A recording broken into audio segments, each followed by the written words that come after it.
Hey, good day, folks. Sorry, I didn't change the orientation lock.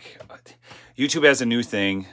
Good day. Welcome to another edition of Lumberjack Logic. I'm your host, Neil Johnson.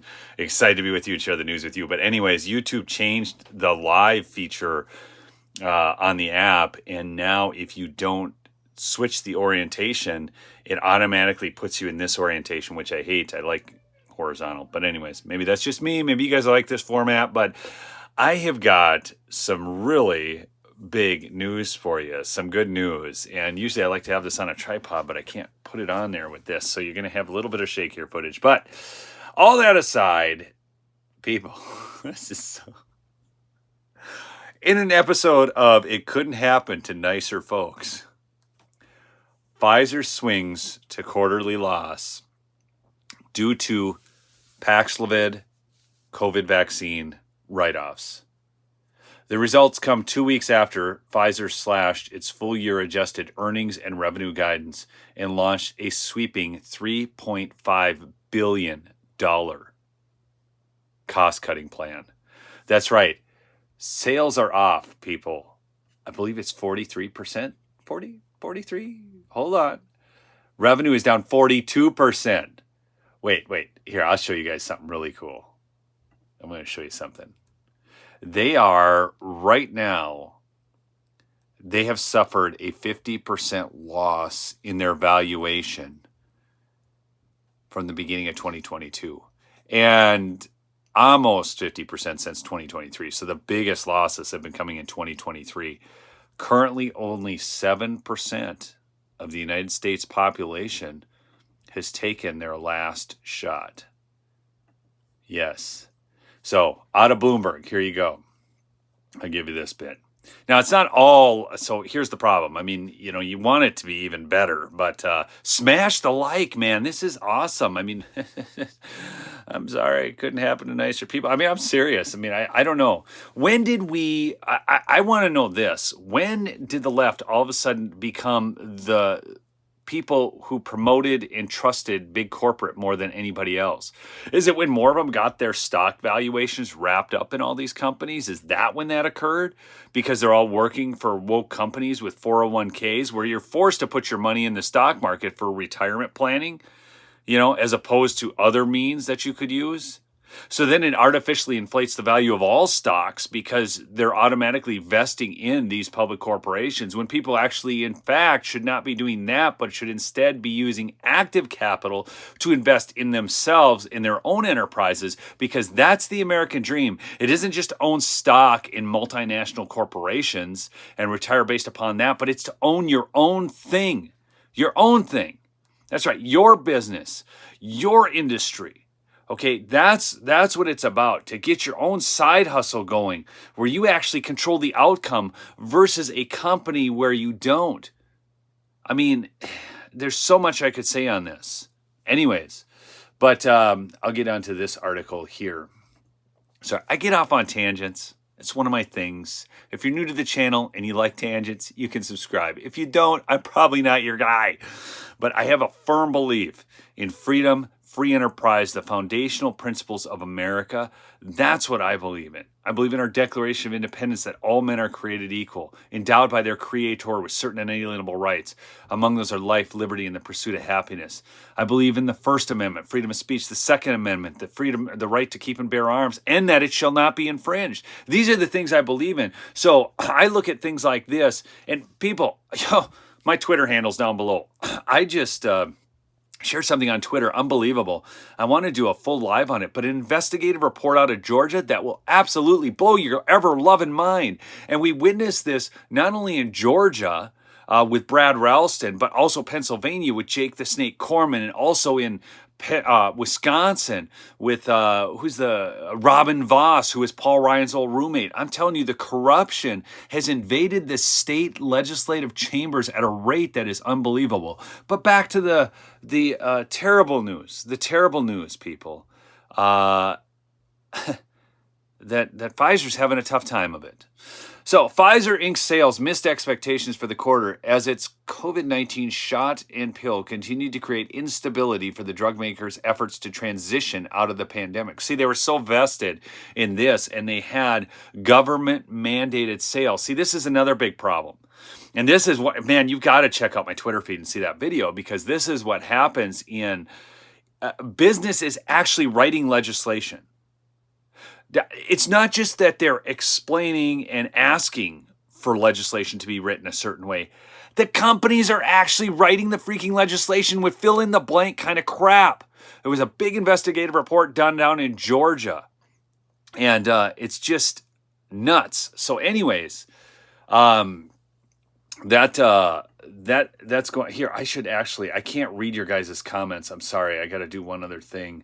And that is go into my YouTube channel and get it playing on my computer so I can see some of your comments. But yeah, so actually what's happening is they're meeting not in the legislative chambers, but they're illegally meeting and having the legislation written by these companies. Yeah, by lobbyists. You got to see the video. It's mind-blowing. It's 5 minutes, and this kind of stuff is going on, but you don't even realize just how bad it is, and knowing it is a whole lot different than actually seeing it. And when the guy is interviewing these people, it's just fire. Anyways, chat. I'm going to just get this up so I can see. That way if somebody super chats, I can acknowledge and all that kind of stuff. So, but here's the thing. Pfizer had basically gone through these types of means as well with government mandates. And when something is mandated by the government, like, for example, hair cutting. Do you care if your hairstylist goes to 40 hours of continuing education every 2 or 3 years, depending upon what your state law is? Do you really care? Just that they cut your hair well, right? But schools, salon schools, then mandate this, so they have to get continuing ed to cut your hair. No joke. This is the same kind of stuff when governments mandate this crap. Okay, for real estate. Yeah, sure, some real estate law every once in a while just to be updated on it, but they have to go through, I think, 40 hours of continuing ed every year. Why? Because real estate schools work hand in glove with the state legislatures to force that upon you. And of course, that's what we have here because the government was mandating that everybody take this. So, a little more than 2 weeks after Pfizer shocked the market by cutting $9 billion from its full-year sales guidance as a result of plummeting demand for its products, sales of its jab and pill once again disappointed. Investors have been looking for a floor in the company's plummeting business after those products at one point nearly doubled its revenue. See, they have no additional plan. These people are supposed to be so smart. We're always told, all these CEOs, they're just so smart. They deserve this pay. You don't understand. I mean, you got to pay people what they're worth. Bull pucky, man. CEO pay has gone up in relation to workers' pay so far beyond the scope of reason, so exorbitantly. And then they wonder why the Republican Party, people in the Republican Party are turning into populists. And then these rhinos sit there and whine because they're not getting as much money from lobbyists or the lobbyists are funneling this money and wondering where the heck the value is. So they're sitting there asking about that because I'll tell you, if they're pumping that much money in, they're expecting something in return. That's how business works. I'm back to the article. I get up on these things. I tell you what, man, this stuff works me up big time. While the fading sales were not a huge surprise, even Sigerman, an analyst of BMO Capital Markets, said we want to hear more from management on the paths to sustainable growth with the... Oh my gosh. I'm just going to read the article here, people. Get ready for the wording here. We want to hear more from management on the path to sustainable growth with the COVID reset behind us. Overall, third quarter sales fell 42% to $13.2 billion, Pfizer said Tuesday in a statement, short of Wall Street's view of $13.5 billion. So they fell $300 million short. The company posted of expectations. The company posted a loss of 17 cents a share on an adjusted basis, compared with average estimate for a loss of 33 cents per share. So this is kind of the stuff in it, is that they actually beat the analysts' expectations on earnings per share by cost cutting. So yes, they're cutting jobs, all kinds of things. The quarterly loss was Pfizer's first on an adjusted basis in more than 3 decades, according to data compiled by Bloomberg. First loss in 3 decades. Oh, gosh, couldn't happen to nicer people. Sales of its booster fell 70% to $1.31 billion, around $200 million short of analyst expectations. And Paxlovid sales tumbled 97% to $202 million, missing the mark by nearly $170 million. Questions remain about the prospects for Paxlovid, as well as whether the drug maker's expectation for a 17% jab rate with the latest boosters is too optimistic. Right now, I want to tell you that the number of people are only at 7% who have taken it. Again, I will say this much, no matter what you think of anything, for the government to mandate what you put in your body is pretty appalling. And that being said, as soon as these mandates go away, you find out how little demand there is for their products. Smash the like, people. Seriously, this is such great news. I mean, earlier this month, Pfizer agreed to take millions of Paxlovid courses back from the U.S. government, which should allow for more private, higher price sales of the drug. So there you go. Now they want to, they figure they're going to make it up in higher price private sales. But the problem is, this is the biggest brand wreck I've ever seen in my life, what they've done. Okay. Agent Orange says, "Hey, Johnson, keep the snow on your side of the river this year. I'm sick of it already." Signed, all Wisconsin watchers. Agent Orange, unfortunately, I cannot control the weather. Otherwise, we wouldn't have snow yet here. Anyhow, we got about 2 inches here in northern Minnesota last night. Anyways, Pfizer also said it's cutting about $3.5 billion in costs across the company, including layoffs and reductions in research and development expenses. The company said on Friday that it would close 2 facilities in North Carolina as part of those measures.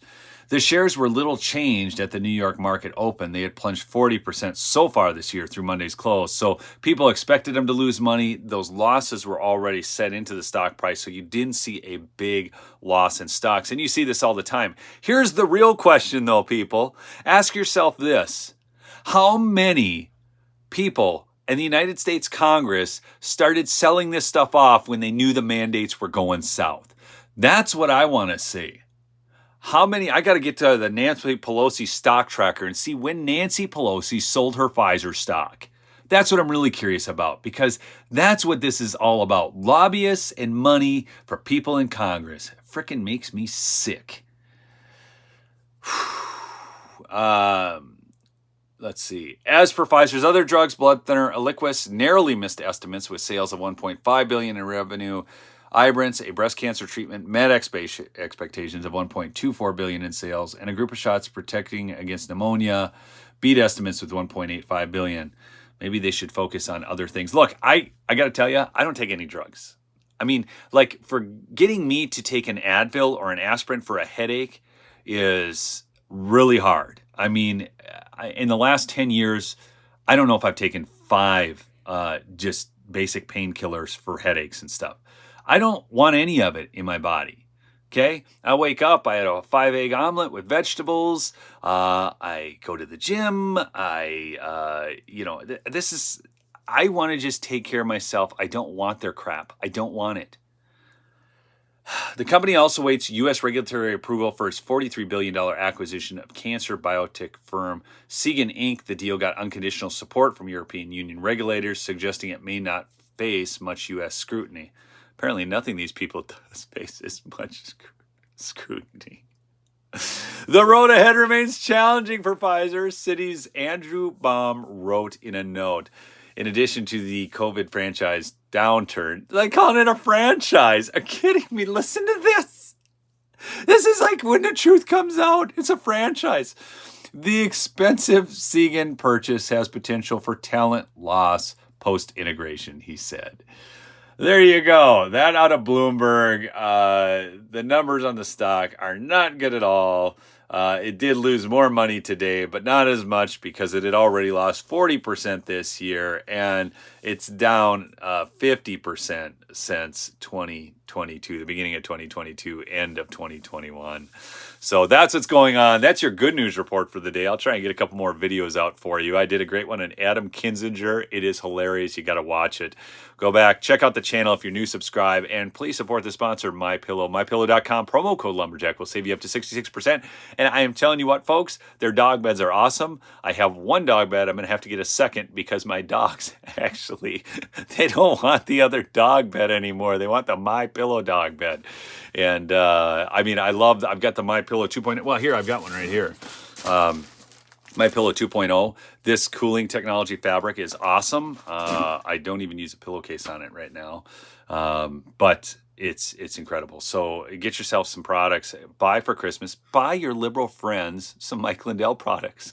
Honest. And, and just tell them, look, this isn't about Mike. It's about the great products he has. Those Giza sheets, I'm serious, the best sheets I've ever used. Anyways, I love y'all, all right? Keep fighting the good fight. And resist. I love y'all. Peace out.